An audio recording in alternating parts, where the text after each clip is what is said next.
The Switch era of Pokemon was one of the most popular and successful times for the franchise, or at least that's what the sales numbers and revenue would have you believe. To me, I've always been a big fan of the older games, no, not that old, yeah, that's right. In fact, when the Switch games were originally coming out, I avoided almost all of them. Guess I just heard all of the hate online and hopped on the bandwagon. But as you can tell by the 6-hour runtime of this video, I clearly decided to take matters into my own hands. Over the past few months, I've been playing through every single Pokemon game released on the Switch, and with Wind and Waves kicking off the first exclusive Switch 2 generation of Pokemon, I think there's no better time to take you on a journey through all of the original Switch releases. This video will be a collection of all of my playthroughs and analysis of Pokemon Sword and Shield, BDSP, Legends Arceus, Let's Go, Scarlet and Violet, Legends ZA, and all of the DLCs. So kick back, relax, and find a way to watch this video while you sleep, work, I don't even know, let's just get into it. Pokemon Sword and Shield, the games that ruined the franchise. This was something that many fans felt during the initial release of Sword and Shield, and it didn't help that this was the first mainline Pokemon game on the Switch, with the biggest expectations since the 3D jump in X and Y. With that being said, many fans were quick to criticize almost everything about the game before it even released. Of course, the starters were not necessarily loved as much as previous sets, but the hate started based on two major things. Number one, the wild area, and number two, the lack of a national dex. The first criticism would have not been realized until the game actually came out, but people were already concerned over how this free roam area would run on the Switch, and based on the trailer alone, it did not look very good. As for the lack of a national dex, this meant that certain Pokemon would be unobtainable in these games. Admittedly, all of these criticisms influenced me to not play this game originally. I mean, if you were around during this time, it was scary to even admit you liked Pokemon at all. But recently, I've been playing through every Pokemon generation in order to find out whether or not these games are as good or as bad as people say. So far, almost every game I've played hasn't been as bad as I thought, with a few exceptions. But with Gen 8, I feel like the public consensus is largely negative regarding it. So in this video, I'm going to play through Pokemon Sword and Shield for the first time and find out whether or not it was actually good. The game begins with a man named Rose introducing us to the world of Pokemon with a battle from the champion of the region, Leon. The setting for this battle is a gigantic stadium, which you'll learn soon enough is very important for the main mechanic of this region, Dynamaxing. But while we're watching this match, our friend Hop comes into our house and explains that today is the big day, presumably the day we become Pokemon trainers. Now in these cutscenes, we learn that Hop is the little brother of Leon, which I'm assuming are very big shoes to fill. And so we leave our house and go visit the town of Wedgehurst, where Leon has arrived, and he is here to give us our very first Pokemon. Now, honestly, I really don't love the selection of Pokemon in this game specifically, especially after such a great selection in Sun and Moon. But I went ahead and picked Scorbunny because I think it's really cool how it's based off of a soccer player. And with Scorbunny on our team, we can take on Hop in the first battle of the game with his Wooloo and Grookey. After the battle, Hop takes us into somewhere called the Slumbering Weald, where apparently no one is allowed to go into, at least not without permission. And the reason, well, apparently some sort of Wooloo broke into here and he wants to save it. But a little bit into the forest, we find a very strong looking Pokemon and we can't do anything to it. But the reason is because it's probably just an illusion. Or not, who knows. But eventually we get out of here with Leon and he takes us to the professor's lab, where we meet her granddaughter, Sonia. She says that she's old friends with Leon and they were actually rivals in the gym challenge. But now she works as the assistant for her grandmother, Professor Magnolia, and she's actually not here, so we have to go to her house to let her know that we got the Pokédex. On the way there, I decided to catch two Pokemon, a Yamper and a Galarian Zigzagoon. But eventually we arrive at the professor's house and we have a little chat with Leon and her about becoming real trainers. And what I mean by this is there's a difference between us just having Pokemon and being part of the gym challenge. Just like most other Pokemon games, there are 8 gyms in this region, but here gyms are considered a sacred part of the culture and you have to be qualified enough to join, meaning you have to have an endorsement from someone who is a significant trainer already. Leon seems hesitant to give us the letters of recommendation though, so me and Hop have a battle to see if we're really worthy. This is more of the same from the first fight, except now he has a Rookidee, but that didn't change much considering how strong Scorbunny is. After the battle, Leon seems to be impressed impressed with us and gives us our letters of endorsement, and right after we encounter something called a wishing star. These give us the power to Dynamax our Pokemon in certain spots of the region, but first we have to give it to the professor so they can turn it into some sort of wristband similar to Z-Rings from Sun and Moon. Equipped with these new bands, we're able to really start our journey now, and we have to head first to the wild area. So we take the train, and on the way there we encounter a station that has a Galarian Slowpoke, so we end up catching it, but I don't even think we can evolve it into its final form unless we get the DLC, which is a long ways away. But finally we make it to the wild area, and before we can go in, we meet up with Sonia again, and she decides to join us on our journey because, well, I guess she wants to be something more than an assistant. She then gives us this box link that allows us to use our box from anywhere, which, by the way, is one of the best additions to Pokemon ever. And then we enter the wild area. Now, I know a lot of people really don't like this place, and I can see why. I'm gonna be transparent. I'm playing this on an emulator with mods to enhance the visuals, and let me tell you, this still looks trash. I understand this was the first foray into open world gameplay for Pokemon, but to be honest, I think they really missed the mark here. Not to mention, the Pokemon selection is just kind of bad. Well, it's not like we have to stay here for long though, so we go into Motostoke and get a haircut. But after this, we have to go sign up for the gym challenge. The opening ceremony for the gym challenge is tomorrow, so we go stay in a hotel, but first we meet Sonia again, get some lore about the Galar region, and then meet Team Yell. Now this is supposedly the evil team of this region, but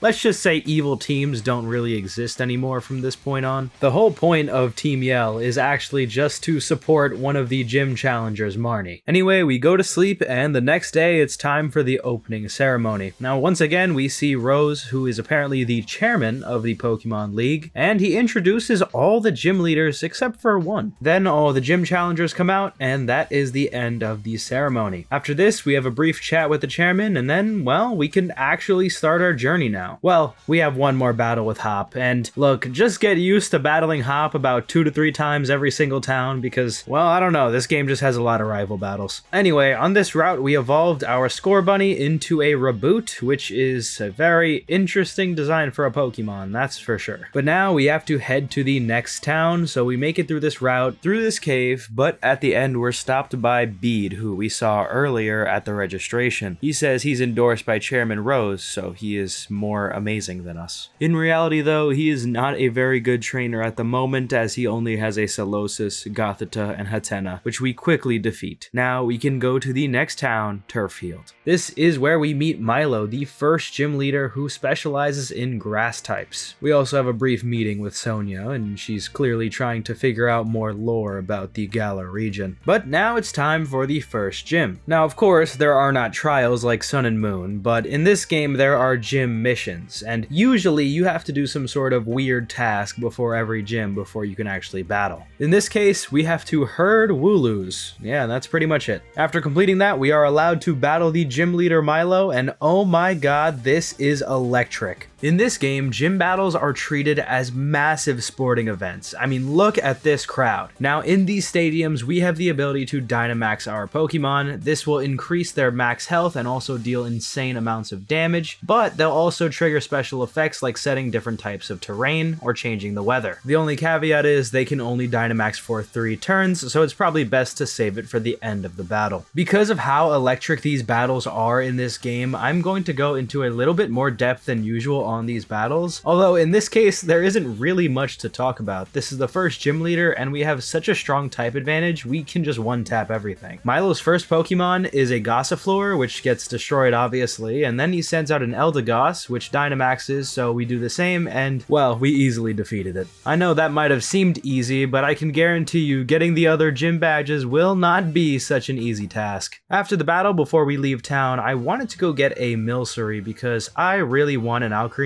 It's been one of my favorite Pokemon for a while, and I've never actually been able to get it in any game yet. But after leaving town, we encounter Team Yell again, being annoying, I guess, and this guy gives us a Rotom bike, which is very fun, but the only issue is there's no bike theme in this game, which is kind of sad. But across this bridge, we find Hop again, and guess what? Yes, he wants to battle us. This time, his team is pretty much the same, except he evolved his Pokemon. He now has a Corvisquire and a Thwackey along with his Wooloo, although they are not very difficult for our Raboot. After the battle, we make make it to the next town, Hulbury, and have a conversation with the chairman before going to find the gym leader, Nessa. Now this gym challenge is very similar to the ones you would see in almost every other Pokemon game, where you have a bunch of puzzles and the occasional trainer. Now I have to say, going into this fight I was a little bit concerned because Nessa is a water type gym leader and well, we have a fire type starter. I still do have a Yamper for the electric type moves, but I just don't think that it'll be strong enough to defeat her. But hey, we'll try anyway. Nessa's first Pokemon, Goldeen, is already proving to be an issue as it takes out our Reboot, and it also does an incredible amount of damage to our Yamper, leaving us in a pretty bad spot to win this fight. Her next Pokemon is Aerocuda, and I felt like I had to Dynamax in order to defeat it, and even though we did one-shot it, her next Pokemon is Dreadnought, and that ended up sweeping our entire team. So I decided we need to train up our team in order to defeat her. And while we were doing this, we evolved Zigzagoon into Lanoon, but to be honest, I don't think that this Pokemon will be very useful in our run. But with our team a little bit stronger, we're able to go back into the Nessa fight and actually stand a chance. This time, I made sure not to Dynamax too early into the fight, so at the end, we could two-shot the Dreadnought. Now with Nessa defeated, we can get our second gym badge and continue on the gym challenge. But before continuing, I really want to evolve our Milcery into an Alcremie because, well, it's not very useful in this state. So we head back to Motostoke and go into this cafe where we can battle the cashier and he'll give us a strawberry sweet. Now if we give this to Milcery and then do a spin, it will evolve into an Alcremie. Now back at Hulbury, we go into this restaurant and find Chairman Rose, his assistant, and Sonia in here. So we sit down and have a dinner. Now we don't talk about much here except that Dynamaxing is only possible in certain spots in the world, but that's something I feel like I already knew. But after a brief talk, everyone leaves and we go outside where we find Hop, who is preparing to go to the next gym leader. But to get there, we have to go through this mine. Now, as soon as we get inside, we are challenged to a battle by Bede. This time around, his team is basically the same, except now he has a Galarian Ponyta, which I really do like, although it's not very great right now. Perhaps when he starts evolving his Pokemon, he will be a little bit better. Speaking of which, our Yamper actually evolved into a Boltund after this fight, so I guess that's good for having a better team, but to be honest, I like the design of Yamper a lot more. But with Boltund on our team, we can make it through this cave and eventually run into Team Yell, in which we battle with Hop. We also meet Kabu here, who is the next gym leader we've been hearing about, and he tells us to head back to Motostoke where we can challenge him for our gym battle. Now back in the city, we head to the hotel to rest up before the battle, but Marnie wants to battle with us first. Now her team consists of a Croagunk, Scraggy, and Morpeko, but to be honest, this fight is not very difficult, especially with Alcremie on our team, who is a fairy type, and well, you can see the types of her team. Now with her defeated, we can start our next gym challenge. So this one is actually one of my favorites. Now the main goal of this gym is to catch Pokemon, but it is not as easy as it seems. See, there are a couple different trainers here who do different things in order to sabotage you from catching these Pokemon. Whether that's inflicting status effects or damaging the other Pokemon before you can catch it, there are plenty of ways that you can get messed up if you don't pay attention. But we're not here for this, we are here for the gym battle. So we walk out, very respectfully with Kabu I might say, and we start our next gym battle. Now going into this, I knew that he was going to be a bit of a challenge, but his team is actually a little bit better than I expected. His first Pokemon is Ninetales, which is pretty good offensively, but especially defensively as well. But not only this, it can inflict burn with Will-O-Wisp. And even though we are able to take it down after a few hits, his team only gets better as he sends out an Arcanine at level 25. Now even though Arcanine doesn't have the best moveset until he's in his late 30s in terms of levels, it still is annoying to deal with because it does burn and it also hits pretty hard. In this fight I really had to use my team to its fullest, including some of the random Pokemon I've caught along the way. But we eventually take it down, and unfortunately that is going to be the end of our run because this Gmax Centiskorch is absolutely monstrous against our team. So unfortunately we can't beat this in the state we're at. So I decided I'm gonna call for backup. Now I gotta admit, the Pokemon selection in this wild area so far has not been great, but I knew that there was one Pokemon that's been in every single other game that's such a reliable pick against fire types, and that is Magikarp, or rather Gyarados when you evolve Magikarp. Now with our new member of the team, we are able to actually compete against Kabu. Most of this fight went pretty much the same except for the end.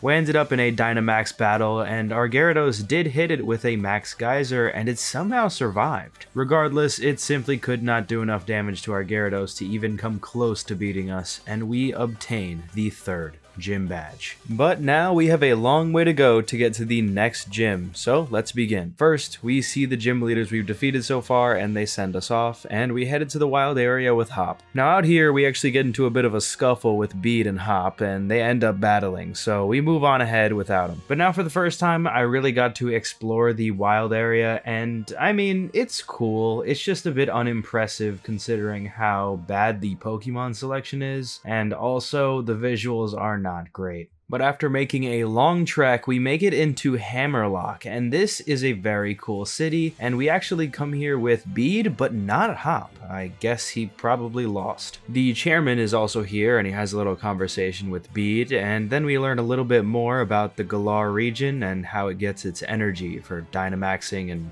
other corporate things, I guess. But after this, we find Leon in town, and we learn that yes, indeed, Bead defeated Hop in battle, and it seems that he is very unhappy about the result. Regardless, we have to keep moving on, but before we go, we have to meet the gym leader of this city, Raihan. We actually won't be battling him quite yet, but he gives us a little pep talk, and then we head on. Up ahead, we find Sonia learning more about the history of the Galar region and the legend of the Sword and Shield. Now, once we make it to Route 6, our next destination is Stow-on-Side, and to be honest, this is a very cool town. It's completely different from any other place we've been so far. But here we finally see Hop again after he was defeated by Bead, and his team is pretty different than what it usually is. Instead of starting off with Wooloo, he throws out Cramorant, and this is actually a pretty cool Pokemon, but we don't really get to see much of its ability because, well, it got one shot. Next is Silicobra, who is not really that impressive, honestly. It did survive 1 or 2 hits, but it's nothing that great. And honestly, I'm starting to get kind of disappointed because after that loss, I really thought he would switch it up and make his team a lot better, but this is just a different kind of bad as well. He throws out Toxel, and it's just not very impressive at all. And of course, as his last Pokemon, it's Thwackey, and I guess this is his strongest Pokemon, but I mean, it's not that great either. After the battle, we talk to one of the other gym leaders, Opal, and she gives us the card for Alistair, who is our next gym leader. This gym challenge kind of sucks. Honestly, there's not really anything that significant in terms of skill-based challenge. You just kind of ride this thing down and battle a few trainers, and then it's time for the real fight. Now, as we're walking to this fight, I want to make it clear that if you are playing Pokemon Sword, you will fight Bee, and if you're playing Pokemon Shield like we are, you'll fight Alistair. Bee is a fighting type gym leader, and honestly, I prefer her design a lot more to Alistair's, but hey, that's what we're playing. Alistair is a ghost type gym leader, and he seems to be a little kid who likes to wear this strange mask. Speaking of which, his first Pokemon is Galarian Yamask, who is obviously not that strong right now. I kinda wish they gave him the evolution of Yamask, but hey, that's just how it is. But Alistair's next Pokemon is a very cool one, and that is Mimikyu. With Mimikyu's ability to disguise, it's able to take a hit for absolute free, and it can get an attack off while this is happening. Unfortunately, we are just too strong for the Mimikyu, and it does not really have an advantage over our team right now. Honestly, I think this is mostly a moveset issue because it is able to take a couple hits, but it just can't really do anything to our Boltund. And at this point, I'm feeling pretty confident because Boltund does know Crunch, which is a dark type move, which is super effective against ghost types. Now, his next Pokemon is Cursula, and I was kind of scared because I didn't really know what this Pokemon could do, so I paralyzed it, but then I realized, oh, it just goes down to 1 Crunch. So, yeah.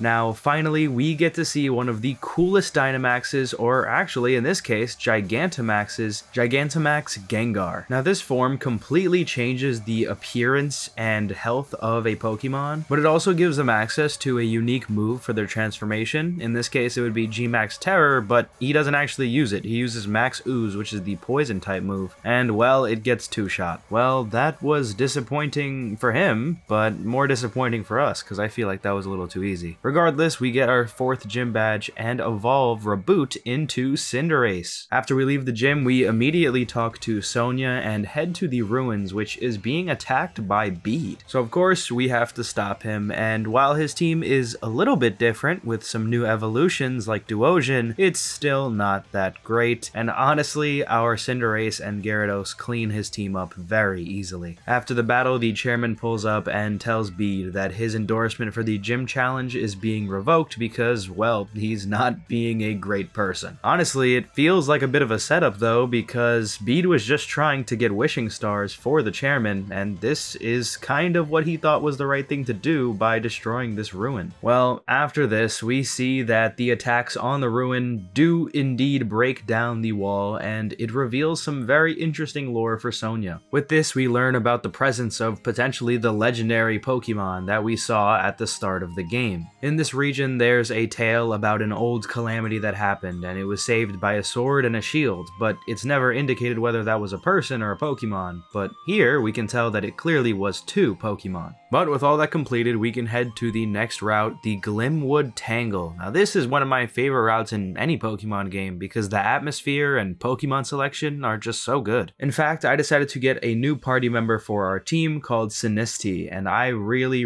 like this Pokemon. But making it through this forest rewards us with one of the coolest towns in Pokemon history, Ballonly. There is such a mystical and cottagecore type of vibe in this town, and it's really sad how small it is, but at least there is a gym for us to battle here. This is a fairy type gym, and in the challenge you will have to battle a couple trainers while Opal asks you some questions. Each question that you get right will give you a buff during battle, so you want to make sure to get all of them correct. With these few warm-up battles in the books, we can actually battle her, and her team is very good on paper, but in reality it's not that great. Also, I should add, in between every Pokemon she has, she will ask you a question that will give you a buff if you get it right. Anyway, she starts off with Weezing in the Galarian form, and this thing is actually a very good Pokemon. But somehow, despite having a 120 defense stat and going neutral against fire-type moves, it gets one-shot by a Pyro Ball. And her next Pokemon, Togekiss, despite also having good defensive stats, gets completely destroyed by Cinderace once again. Next is Mawile, which, yes, as a Steel type, gets completely erased off the planet by Cinderace, so you can just guess that this fight is basically over. And finally, her last Pokemon is Alcremie in a Gigantamax form, which is really cool. Unfortunately, these forms are exclusive to the DLC, so sadly our Alcremie will not be doing this anytime soon. Regardless, it gets one shot by Cinderace. And with that, we win the battle and get our 5th gym badge. After the fight, Opal agrees to take us to Hammerlock once again, and we actually run into Bede here, who she deems to be the replacement for her gym, which is kinda crazy, but hey, at least he's a trainer again. Now right up ahead we find Sonia, but before we can really say much, there's a loud boom in the city, so Sonia and Leon go on to investigate while we go to Sirchester to get our next gym badge. And actually right before we leave, we run into Hop and leave for Route 7 together. Well, not without a battle, of course. This time his team is significantly different once again. He leads off with Trevenant, which is an unfortunate first Pokemon to have against ours. Then he has Boltund, Snorlax, Heatmor, and Rillaboom. And well, his whole team basically got one shot either because of type disadvantage or that they're just kind of weak, except for Snorlax because, well, he's Snorlax. At this point, I'm just starting to wonder if having Cinderace is the reason we're beating this guy so easily, or if his teams are actually that bad. Alright, this next route is going to be a long and arduous one, as we have to navigate these ruins and battle a lot of strong trainers. It's kind of funny though, our destination looks nothing like this route we're on, because once we make it to Sirchester, it's clear that this is a winter wonderland. But before taking on the gym here, I wanted to explore the town a bit and actually change my outfit because it's been a while since I've done that. I mean, it's not like it's my fault, bro, the outfits suck. Alright, this next gym challenge is a ice type themed gym, and it is a little bit annoying with its challenge at first. You have to navigate this maze, but it has different pitfalls that you need to detect using this piece of technology they gave you. Now, I'm not gonna lie, this kind of took a long time, and it increasingly gets difficult over time, so yeah, I was here for a while, but eventually I made it through, and now it's time to battle Melanie, the ice type gym leader. Alright, whatever you're thinking is gonna happen in this battle is exactly what's going to happen in this battle. She starts off with Frostmoth, and yes, it does get one shot by Cinderace, and then she throws out Darmanitan in the Galarian form, and yeah, it all also gets one shot. Next, she has Ice-Q, who has an ability similar to Mimikyu, where it can take a hit for free, but it's still a pure ice type, so it gets 2-shot. Alright, now her last Pokemon is Lapras, which has a Gigantamax form, and I wanted to mix it up and use someone else except for Cinderace, so I sent out Boltund. I pretty much only used it to paralyze him though, and then I decided to just send Cinderace out and win the fight. Yeah, I mean, I really wish I had better things to say about these battles, but they are genuinely that easy. And with that, we get our next gym badge, but we have a long way to go to get to the next one. But first, we run into Hop and Sonia in a nearby restaurant, and Sonia tells us how things are going, and then we go visit this hero's bath landmark. And then, of course, we have a battle with Hop, and this time his team is quite different, actually. But maybe it's not for the better, because Cinderace 1 or 2 tapped every single one of his Pokemon. Like, he brought back his Dubwool and his Corviknight, but they only hurt him, honestly. He also has this Pokemon called Pinkerchin, which is not great either, so let's just head out of town now. First, we make it through this regular snowy route, and then we reach Circhester Bay, which we have to upgrade our bike to surf on this water in order to make it through. And finally, on this last route, we see that we have to enter a city called Spikemuth to get our next gym badge, but the only problem is, well, it's closed. Fortunately though, Marnie appears and tells us that she was born in this city, so she knows another way to get in. But first, we need to battle her. Now this time around, her team consists of Leopard, Toxicroak, Scrafty, and Morpeko, but to be honest, every single one of them is a Cinderace victim. So with that, we can enter Spikemuth, and actually this is a unique gym because this whole town is the gym.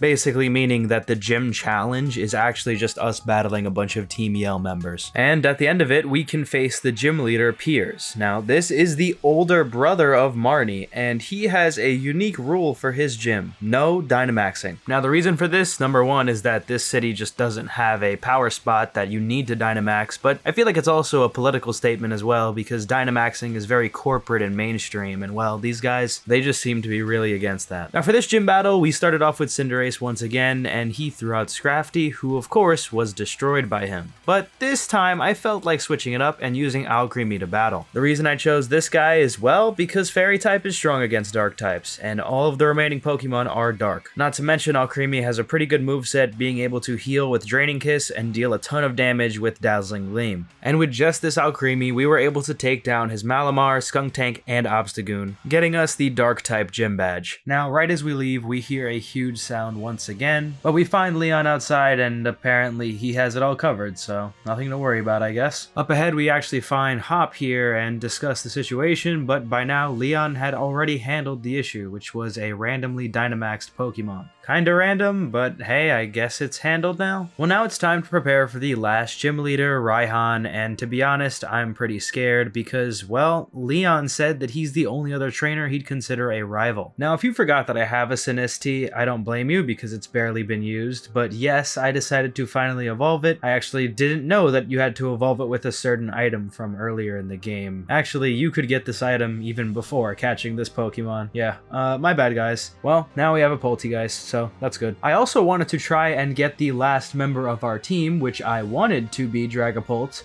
but then I realized you can't actually catch this Pokemon until a certain point in the game. Yeah, you can battle it in the wild area, but you can't catch it. The game just won't let you. This is a new feature they added in this game, I guess to limit you on the wild area Pokemon, but dude, come on. It's such a shame too, because Dragapult would have been so helpful in this upcoming gym, which you'll see why very soon. But for now, let's just head back to Hammerlock and talk with Sonia, Leon, Hop, and even Professor Magnolia about what just happened. And after talking, we start the 8th and final gym challenge. Now, this gym is my personal favorite because it feels like the difficulty got turned up a lot, because this is a double battle themed gym. And as someone who's been getting into Pokemon VGC recently, this seemed very, very interesting for me. This gym challenge doesn't have any special mini games or anything, it's just double battles with different trainers, but it's really fun regardless because you do have to use your brain a little bit, which is a new thing for this game so far. And then, the gym leader. This guy is easily the hardest gym leader we have faced so far, and it's not close. So for some reason, I thought this wasn't going to be a double battle. Like, I thought the theme of the gym was double battles just for the beginning trainers and not the gym leader. In hindsight, maybe I should have prepared better. The first two Pokemon he sends out is Gigalith and Flygon, and yeah, the moment I saw this, I knew I was cooked. Cause even though I have Gyarados, well, guess what? but Flygon has Thunder Punch, which completely tears up my plan. Honestly, I used a lot of potions in this battle, which I haven't really needed this entire journey, so I'm kind of embarrassed, honestly. If I didn't use any items, I would have surely been defeated many times over. His last two Pokemon are Sandaconda and Duraludon, who has a Gigantamax form, and these guys are very strong and bulky. This battle was definitely one of the strongest in the entire game, if not the hardest for me, because I just wasn't fully prepared for this team. It's not even that I didn't have the Pokemon or coverage for it, because I did. I just wasn't really prepared mentally for it. But hey, regardless, after a lot of potions and Dynamaxing Cinderace, we are able to defeat him. When we go outside, we see Sonia and the professor having a conversation, and apparently Sonia gets promoted to professor of the region. This might be one of the most severe cases of nepotism that I've seen in Pokemon. Alright, now that we have every gym badge, we can finally get the Dracloak that I was trying to catch earlier. And this team you see now is our final team, so all we have to do is evolve Dracloak into Dragapult and we're good to go. But now we're gonna hop on a train with Hop to the final city in our gym challenge, Wyndon. Here we can hopefully defeat Leon and become the champion ourselves. But of course, the train doesn't leave us in the middle of the city, it leaves us somewhere on the outside. Well, actually, this is kind of this game's version of a Victory Road, although it doesn't really feel like it at all. It's pretty short, and I guess the trainers are difficult, but it's definitely no Victory Road, that's for sure. But at the end of the route, we find Wyndon, and this city is absolutely massive. There's a lot to see here, but right now we really only have one goal, and that's to complete the gym challenge, so that's where we go. Now, unlike every other Pokemon game, this is kind of like the anime in terms of an actual tournament deciding the champion. First, once you've collected 8 gym badges, you compete in a semifinals tournament with all of the other gym competitors. And well, our first battle in this tournament will be against Marnie. Now, her team is basically exactly the same with the addition of one extra Pokemon. She has a Leopard, Toxicroak, Scrafty, and Morpeko, and then finally a Grimmsnarl which can Gigantamax. And well, this fight panned out in the same way as last time, to be honest. It was just Cinderace and Alcremie running the show, and we easily defeated her. Alright, now we have to battle Hop, and unfortunately his team is the exact same as the one we destroyed in Circhester. And well, the battle went just about the same, honestly. I destroyed everything with Cinderace. I mean, I tried to give my other Pokemon a chance to shine, but it was just like, why would I even bother if I could just one-tap everything with Cinderace? Well, as disappointing as that battle was, we go back to the hotel to celebrate with Hop. But after waiting for a few hours, we noticed that Leon never showed up even though he invited us to dinner. But then Piers, the Spikemuth gym leader, comes to tell us that Leon was headed to Rose Tower. But right as we're leaving to go there, Oleana shows up and tells us that the chairman and Leon are in a meeting, and they really don't want us to stop it. She then tells us the only way to get to Rose Tower is to ride the monorail, which you need a special keycard for, but that keycard is given to a random one of her staff members, and yes, we have to battle all of them to get it. So after doing this annoying side quest for about 10 minutes, we finally get the card and head to Rose Tower. We head in with Hop and climb this very large elevator, which of course happens to have a lot of trainers for us to battle. Now, though most of these Pokemon are steel types, I decided to use Dracloak most because I wanted to level him up to get Dragapult. Oh, and Hop's Dubwool is there too, I guess. When we make it to the top of the elevator, we are battled by Oleana, who really doesn't want us to stop this meeting for some reason. I actually don't know why. Now, this team is quite interesting to fight. She starts off with Frostlass, which we are able to quickly take out with Dracloak. Then she sends out Salazzle, which actually does do quite a number on our Dracloak because it knows Dragon Pulse, but we still take it out with him. Then she has a Serena, which gets destroyed by our Cinderace. But then we quickly have to switch out because she sends out Milotic, so we go Poltegeist and hopefully can take it out with some Giga Drains, and we switch back to Dracloak so we can prepare for the last Pokemon. Her last Pokemon is Garbodor, which can Gigantamax, and I really think this design is funny. There are so many different random things inside of Garbodor's garbage pile, and it's just really funny overall. It's not any particular challenge to our team because our Dynamax Dracloak is way too strong, but I still think that these Gigantamax forms overall are really cool. If only I could actually use them. After the battle, we see the chairman and Leon having a conversation. Apparently the chairman is worried about some sort of energy crisis within 1,000 years, and he says he needs to cancel the finals in order to avert the tragedy. And then Leon's like, that is the stupidest stupidest thing I've ever heard. Why would we have to cancel something today for a problem that might happen in 1,000 years? And yeah, they kind of just don't agree and we go our separate ways. Kind of feels like this whole thing was a waste of time, honestly. Well, with that, we can finally head for the final tournament so we can eventually face Leon and become the champion. But first, I wanted to grind my Dracloak into a Dragapult, and let me tell you, this thing is going to be an animal for this tournament. And with our team fully complete now, we can head for the finals, and we find out that the gym leaders that we've faced so far will be participating in this tournament. And if we win, we can face Leon. But before the tournament starts, we are challenged to a battle by Bede, who has returned as a fairy type trainer. And I felt like this was a good battle to test the strength of our Dragapult, because his whole team is fairy type. Now for the first turn, I decided to use Dragon Dance, which was very scary because Mawile knows play rough, but fortunately we tanked the hit and I knew we had won from here. The first reason, well, Mawile isn't a very bulky Pokemon and there's no Mega Evolution in this game, so we're easily able to take it down. And the second reason, well, all of his other Pokemon are part Psychic type, making them weak to Phantom Force, which is a Ghost type move. So one by one, I one-shot his Gardevoir, Rapidash, and even his Dynamax Hatterene. At this point, I'm thinking that if Dragapult can put that kind of performance up by himself against a fairy type team, well, I don't think anything could stop us. But with that exhibition match out the way, we can actually start the final tournament, and our first opponent is Nessa. Now going into this battle, I was looking to do the Dragon Dance technique, where I just use Dragon Dance and then one-tap everything on her team, and I mean, I guess I kind of succeeded. So her first Pokemon is Golisopod, and its ability is Emergency Exit, which allows it to switch back into the party after taking half HP. While this sounds like a cool ability, it's actually pretty bad, and it does not do anything to help her here. So yeah, I did my Dragon Dance and then begun the destruction of her team. The other members of her team are Pelipper, Barraskewda, Seaking, and Dreadnought, but in between each of them, Golisopod would occasionally say hi, get hit for half HP, leave, come back, do the same thing, and then eventually it just went down. And then she had her final Pokemon, Dreadnought, which got destroyed. Alright, well, for the first of the finals, this was pretty easy. Actually, we only used Dragapult here. And, well, our next battle is Alistair. And, how do I put this? This battle was somehow easier than the last. So Alistair starts off with Dusknoir, and he decided to use Rock Tomb instead of Shadow Punch, even though Shadow Punch would have been super effective on my Dragapult. So I did a Dragon Dance, and then I did another one, and another one, and another one, and well, if you get more than one Dragon Dance off in this game, you probably just sweep everything. Yeah, safe to say not a single one of his Pokemon was going to survive a hit. You know, at this point, I'm starting to wonder, like, should I go back and just do it with the rest of my team? But I was already this far, and I don't know. I actually like Dragapult. You know, going through this game, I really didn't know what was in store for me, but I didn't know that Dragapult was this good. And with that, we only have one more battle left before we can face Leon, and it's a rematch with Raihan. Now, this time around, he is using a team designed for solo battles, and he actually has a pretty good mix of Mons here. Interestingly enough, he starts off with Torkoal, which is a pure fire type, but regardless, he has a pretty good moveset on it, and he even tries to put me asleep. Although I definitely could have took this guy out faster, I really wanted to make sure nobody fell asleep so I didn't have to waste any turns. It was also kind of tricky because since Torkoal knows Yawn, it would be kind of hard to set up Dragon Dance safely. After we took down Torkoal, we had to go against Turtonator, and again, this guy doesn't really do much damage, but he has a little bit of bulk to him, so it was kind of weird to play around. Despite not really getting Dragon Dance set up, we were still able to use Dragapult to take down his Goodra and Flygon. His last Pokemon is the Gigantamax Duraludon that we faced in the double battles, and to be honest, this is a little bit easier this time. It's still super strong, but after Dynamaxing Cinderace and throwing out Dragapult for the final hit, we are able to finally qualify to challenge champion Leon. But right as we're about to begin our fight, we see an announcement from the chairman saying that he is going to bring about the darkest day. Now once we heard this, we immediately talked to Hop and decided to head to the Slumbering Weald because maybe there was the legendary Pokemon who is rumored to have stopped the darkest day in the past. Now we make it through, but at the end we only really find a rusted sword and shield, so we take each of them and then head to Hammerlock to hopefully stop whatever's going on. When we get here, we're actually asked by Oleana to stop Mr. Rose, which is kind of crazy considering that's her boss. So we head into the underground power plant here and find him where he tells us that he's been feeding these wishing stars to the legendary Pokemon Eternatus. His goal is to simply provide the region with limitless energy. But what is the point of limitless energy if everything is just going to be destroyed by trying to get it? Well, regardless of what we believe, it's time to battle him, and his team is horribly made. So at first I was just gonna do the Dragapult strategy, but then I realized, well, his whole team is Steel type, which guess what, is weak to Cinderace. Yeah, this fight was absolutely pathetic. Well, apparently after we beat him, he actually doesn't really have any plan to stop us, so we just go on to fight Eternatus. Now, as cool and scary as this boss looks, he is almost entirely scripted. First, we battle Eternatus in its normal form, and eventually defeat it with relative ease, but afterwards, it Gigantamaxes itself, or I guess Eternamaxes itself, and becomes this thing. And yeah, the classic JRPG trope of your attacks doing nothing to the final boss for a while is here, and I mean, it's okay, but this is such an outdated trope, I don't know why they even did this. But after not being able to attack for a while, we figured that we could finally bring out the legendary Pokemon, and that's what they do. Zacian and Zamazenta appear, and they help to fight against Eternatus. This battle does take the form of a raid boss, but realistically, the two legendary Pokemon do put in most of the work. And once we get the health bar to 0, we can catch Eternatus, and well, now we can go back to fight Leon. Going into this battle, Leon has been hyped up by everyone who's ever mentioned his name, and I'm thinking that he might be the strongest trainer I've ever faced in Pokemon. But there's only one way to find out, and that's by battling him. So his first Pokemon is Aegislash, and let me tell you, this guy caught me by surprise. I forgot that Aegislash was part Ghost type and it knows Shadow Ball, and it also outsped my Dragapult, one-shotting it with its Shadow Ball. We then sent out Cinderace to hopefully defeat it with Pyro Ball, but its first attempt was blocked by King Shield. However, after another try, we got it down. He then sent out Haxorus, and I also sent out Alcremie, hopefully to get the type advantage over him, but he one-shot me with Iron Tail. I swapped into Gyarados to hopefully revive my Dragapult because we are going to need him very soon. But as a result, I sacrificed my Gyarados' life. But at this point, I could send out Dragapult and begin sending out the Dragon Dart attacks. Fortunately, we were able to take down Haxorus with one move. He then sent out his own Dragapult, which was the same level as ours, so it's just up to who has the higher speed stat, and yep, it was ours. Also, he doesn't have Dragon Darts on his Dragapult. He has Dragon Breath as his only Dragon type move. Also on this Pokemon was Shadow Ball, Flamethrower, and Thunderbolt, so I really think that this was designed to have very good coverage, and honestly, the same thing goes for his entire team. Alright, next up, he sends out Inteleon, and this is actually the starter that me and Hop didn't choose, which is a really cool detail, showing that Leon really does care for Pokemon. I also gotta say, I hate the design of Inteleon. I think this is one of the worst starters in history. So yeah, we send out Boltund and use Wild Charge, one-shotting it. But next up is Mr. Rhyme, who thankfully goes down in one shot to a Phantom Force. And now, down to his last Pokemon, he sends out Charizard, and he Gigantamaxes it. This thing is an absolute beast. I started off with Dragapult using Dragon Darts, but it doesn't really do that much damage, and we get hit with a very powerful Max Rockfall that almost takes us down. I then decided to Dynamax my Dragapult to see if I could take it out with one Dragon type move, but it just doesn't do enough and he takes us down. But even though he got rid of our strongest Pokemon, he himself was one shot and he loses to his own Sandstorm. In a dramatic finish, we become the new champion. Even though we came out on top, it was certainly one of the most exhilarating battles I've ever had in Pokemon, and honestly, it might just be my favorite champion battle ever. But that's not the end of our journey, we still have some unfinished business. When we get back home, we find Hop in the Slumbering Weald, and he challenges us to a battle. His team is just as bad as it always is, with no one really that different, just Pokemon we've seen and destroyed before. After the battle, Sonia shows up, and apparently she's become an author, which is great for her, but what we're here for is to return our legendary sword and shield back to where we found them, and well, this is where the worst post-game ever starts. Okay, maybe it's not that bad. bad. But so there's these two characters called Swordward and Shieldbert. Yeah, I know. But apparently they say that they're a part of the royal lineage and that they're the new kings of Galar. But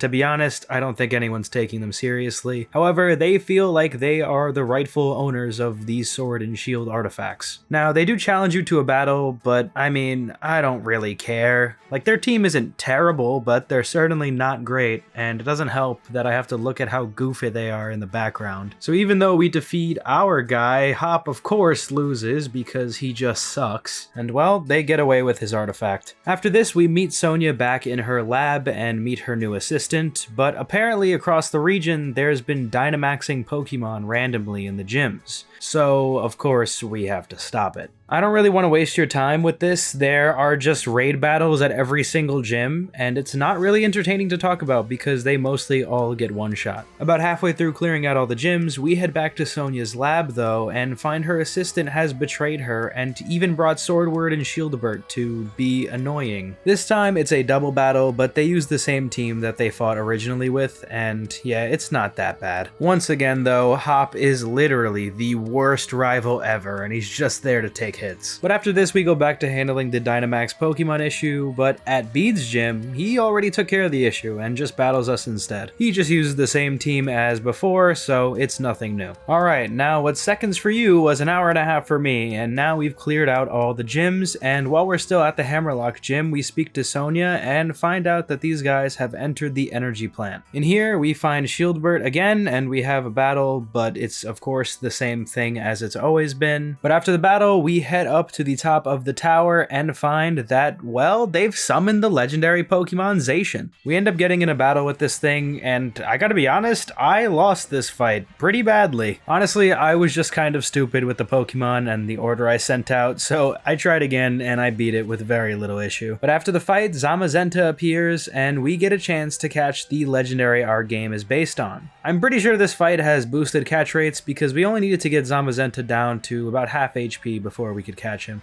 And with that, our journey is almost done. We head back to the Slumbering Weald and find that Hop has caught Zacian, and he challenges us to one final battle. His team is exactly the same, of course, except now he has Zacian, and let me tell you, this was the only reason why this battle was hard at all. He almost destroyed my entire team, so I had to use some items and revives to win this battle, but yeah, Zacian is very strong, and I didn't really feel like using Zamazenta in this fight. And with that last battle with Hop over, Leon comes to congratulate us, and the game is over. At least, unless you want to buy DLC. After completing the main storyline of Pokemon Sword and Shield, I found myself really surprised at how much fun I actually had. However, many of the initial criticisms about the game were absolutely right. First of all, wow, these starters kind of suck. Not necessarily in terms of battling, in fact quite the opposite in that case, but dude, these designs are unsettling, especially Inteleon. This is such a shame considering how great the starters in Sun and Moon were. As for the wild area issues, those are definitely present as well. Again, I played this game on an emulator with performance mods, so my experience is probably a little bit better than most, but still, no mods would fix how ugly this place looks, especially when it rains. Going with the ugliness of the wild area, the selection of Pokemon here is genuinely horrible until the very end of the game. I think of previous games like Pokemon Black and White 2, which had a great Pokemon selection throughout the entirety of the experience, and I wish Sword and Shield got a similar treatment. And for the National Dex issue, I did not personally find much of an issue with it, as I was able to create a team I was very happy with. But for those who are fans of some of the mons who were left out, I'm sure this was very disappointing. And of course, for the people who like to collect every Pokemon, this is also pretty hard to see. I will say they added many Pokemon back in the DLCs, but that's just the thing, you have to pay for these Pokemon. In a way, it feels like they left them out so you would have to pay for them later on purpose, even if they could have just added them to the regular game. That being said, those were my major issues with the game. Now I want to talk about the general experience of playing it. For me, this journey felt like the focus was on battling. I mean, the whole plot of the game revolves around you and Hop being exclusive members of this gym challenge, which is probably akin to the real-world Premier League in terms of popularity. Battles take place in massive stadiums with hundreds of people cheering you on. Pokemon are even able to transform into these giant beasts, making for some epic moments. Now I will say, as cool as these moments are, I think that this game has a bit of a difficulty issue. Perhaps this is an issue with Cinderace especially, but I feel like I was able to blitz through most battles after the first 3 gyms with relative ease. The countless battles with Hop did not remotely challenge me once, and the same thing goes for Bede and Marnie. While certain fights such as the double battle with Raihan and the champion fight with Leon proved to be difficult challenges, I think back on experiences in Pokemon Emerald and Ultra Sun, and comparatively, these battles don't really compare at all in terms of difficulty. This is one of the most subjective parts of Pokemon, so I can't say this is a plus or minus, but to me, I just wish that the teams of these gym leaders brought a little bit more to the table. In my opinion, this game has the greatest battles in the series, especially combined with the amazing gym battle music, so I feel like it should have the most challenging battles as well. Now, for the region design, I think since Pokemon has gone international with its regions, we've gotten to see a lot of amazing takes on real-life locations. Understandably though, they do have to give some unique designs to cities and towns, or else certain games would just look like this. In Sword and Shield, we explore a region based on the inverted United Kingdom. Our journey starts in Scotland and ends in London. As someone who has recently started traveling more, it was really cool to see the rustic and old-fashioned architecture of the UK highlighted in different ways. Additionally, it was interesting to see a much more whimsical location like Ballonlea tucked away in the middle of the journey. If I did have some criticism though, I wish the wild area was a bit more aesthetic, as it definitely had an incredible amount of potential. Also, I feel like there was a bit too much reliance on similar theming throughout the region. In previous regions, not one town felt that similar, with each offering unique culture and atmosphere. In Galar, I think there are a bit too many places that rely on the same style of repetitive industrial buildings or snowy environment. Now, for the character design, I have to say I'm impressed. Seeing how great Sun and Moon's characters were, I'm glad to say that this trend has stayed consistent into Gen 8. Every side character feels important to the world in one way or another. Even if they didn't have a central role in the story, they felt relevant to their respective town or city. Marnie, for example, is cheered on throughout the game by Team Yell, because her and her older brother are basically their last hope in supporting their hometown. Bede is a character that seems like a terrible person, but in reality was just a kid without a family who was influenced by an evil billionaire oligarch in Rose. Hop goes through a whole character arc about being in the shadow of probably the strongest trainer in the world who has never been defeated. Throughout the game, he struggles finding his own identity for himself and his team. Eventually, he battles Bede, and when he loses, it really hurt his spirit. This led to him switching his entire squad up multiple times and challenging us again and again to test his skills. But slowly, he learns to stop trying to live up to Leon so much and focus on his own journey instead. Overall, every character involved in the gym challenge feels connected. Even Raihan, who is the strongest gym leader, states that he himself is on a journey to eventually defeat Leon, just like us. And this is backed up by him being the second strongest trainer in the region. As for the visual designs though, I love how all of these characters look. Ironically, the main character is the design I hate the most. I don't understand why the outfit selection in this game is so bad when Sun and Moon had quite strong options. But finally, let's talk about the music. To me, this game has an incredible soundtrack, with the only issue being the town themes are not really that memorable. Don't get me wrong, I think the battle themes are some of the best in the series, and overall, the music is very good. But in terms of the town tracks especially, I can't remember what any of them sound like specifically. This is probably just an issue that's a product of the game being more open, which sometimes calls for a more atmospheric soundtrack instead of one filled with hooks and catchy phrasing. So overall, was Pokemon Sword and Shield actually good? Well, I think so, but I have to say this was certainly the major turning point in the downfall of Game Freak's reputation as a game developer. Did this reflect in the sales of the game?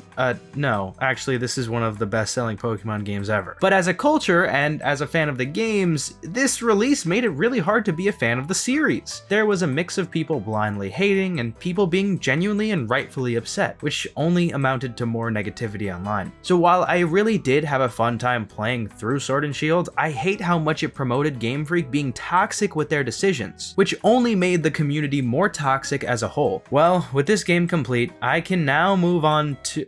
Oh, Maybe let's just play the DLC for this game after all. Pokemon Sword and Shield were the first games to introduce DLC into the franchise. This decision was one of the most controversial additions Game Freak has ever made, because coupled with all of the issues that the base game brought, now they wanted to make you pay for more? And you know what? I can't even blame anyone for hating, especially when it costs $30. But if I'm being honest, I've never played the DLC before. In fact, I've only just beat Sword and Shield. So today, I'm going to be playing through both the Isle of Armor and the Crown Tundra DLCs to see if they were actually good. So the first DLC we'll be taking on is the Isle of Armor, and the way you get here is by going to the first train station in the game. Now, this is where we caught that Galarian Slowpoke way back when, and we actually could have started the DLC just at the start of the game, really. Although I didn't want to because I feel like it would have been better with a fully established team. Also, there's a certain part of it that you kind of need to be high level anyway. But the way you actually get to the Isle of Armor is by having the armor pass, of course, and talking to this person who will take you there. Now, when you arrive, you meet Avery, and this is the person that we met when we caught that Slowpoke. They say that we are supposed to be joining some sort of dojo, which we are not informed of at least, and Avery asked to battle us. So this team is perhaps one of the most pathetic teams I've ever seen. It's an Abra and a Galarian Slowpoke, and that's it. Afterwards, Avery tells us that we are not good enough to be a part of the dojo, and then he leaves. Well, now we can explore the Isle of Armor, and this is a completely open world location, which is amazing. Honestly, it feels like a completely different game. Already, we can find a bunch of new Pokemon that we haven't seen before, which I guess might be controversial to be in the DLC, but hey, that's how it is. Anyway, we find this person who will upgrade our bike, which makes it look cooler, and up ahead we find the dojo that Avery was talking about. He seems to be having a conversation with a woman and tells her that we left and we didn't want to be a part of the dojo, which I guess isn't entirely wrong. But when we walk up, this woman introduces herself as Honey and tells us that she is the woman of the dojo, and she brings us inside. We see that there's a class going on right now and introduces us to the master of the dojo, who is a very old man and apparently her husband. Wonder what that age gap is. The master introduces himself as Mustard, and he challenges us to a battle. Now, much like Avery, his Pokemon are not that great, but to be fair, this part of the DLC is probably expected to be done at the start of the game, and the only thing different is that the levels are scaled. Once we beat him, he gives us the uniform to become a part of the dojo, which I guess we got roped into, but now he has us take on a trial that involves running around and catching these Slowpoke who have gone crazy in this field. This trial is as simple as it sounds, but I wanted to take this opportunity to also explore a lot of the Isle of Armor because, well, I was just really curious. But when we complete the trial and go back, we are congratulated and rewarded with one of the Gen 1 starters, well, except for Charizard, of course, because that one was already taken by Leon because he used to go to this dojo. I decided to take Squirtle, but realistically, this guy is not getting used. We are then told all about Max Soups, which is how people Gigantamax their Pokemon. Yes, the thing that I was talking about during my entire Sword and Shield playthrough that I was very jealous of. Now, to make this soup, we need to get Max Mushrooms, and that is our next trial. Finding these is actually pretty easy. We just have to go up ahead and into this cave. But when we find them, Avery pulls up and tries to steal them from us, so we battle him, and his team is still terrible. He starts off with Slowpoke, then Kadabra,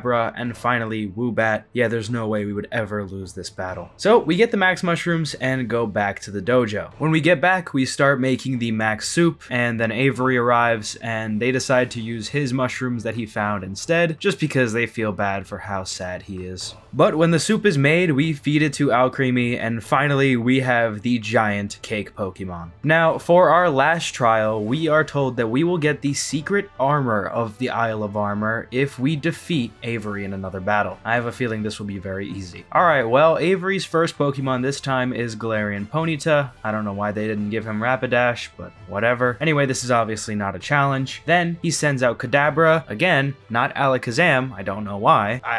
I mean, this is supposed to be the final trial of this big event they're having for the dojo. I don't know why they just don't evolve his Pokemon. But finally, he actually does evolve one of his Pokemon, and he uses Galarian Slowbro. Now, of course, we Dynamax our Alcremie, or I guess I could finally say Gigantamax our Alcremie into this beauty, and he also does the same and Dynamaxes his Slowbro. And for once, this Pokemon is actually pretty strong, but we sent out Poltergeist and hit it with Shadow Ball to win the battle. After the battle, we get apologized to by Avery for all the annoyances, and we get rewarded with the secret armor of the Isle of Armor, which is a Pokemon. This is Kubfu, a Pokemon which will have a lot to do with the second part of the Isle of Armor storyline. That's right, this was only the beginning, and I mean, to be fair, I'm glad we have a lot more to do because that did not take very long. Now, our next goal is to take Kubfu around the Island of Armor and become more friendly with it. Now, the way we do this is by walking around with him and showing him different vantage points of the island. Oh, and yeah, I forgot to mention, you can walk around with your Pokemon in this game. Well, in this DLC. Now, this point in the DLC is very fun to just sit back and relax and just burn some time, but it's not very entertaining for a video. All we're doing is just walking around and sightseeing pretty much. Eventually, though, we are able to get its friendliness high enough and we take him back to the master. Mustard tells us that we need to take Kubfu to train in one of these two towers. One of them is a water-based tower and the other one is based on darkness. He mentions that depending on which one Kubfu takes on, his fighting style will permanently change. And while I eagerly wanted to take them on, specifically the water one, we have to train up a lot, like to level 70. So yeah. Let's go do that. Okay, fast forward about an hour and a half later, and our Kubfu is level 70 and ready to take on the Tower of Waters. All this is a series of battles, but you're only allowed to bring Kubfu. Fortunately, the other people also have one Pokemon. I'm not gonna lie, this wasn't really that difficult. We have a decent enough moveset and the ability to power ourselves up with Bulk Up that we can 1 or 2 shot most of these Pokemon, except for the last one, of course, which is actually another Kubfu from the Master.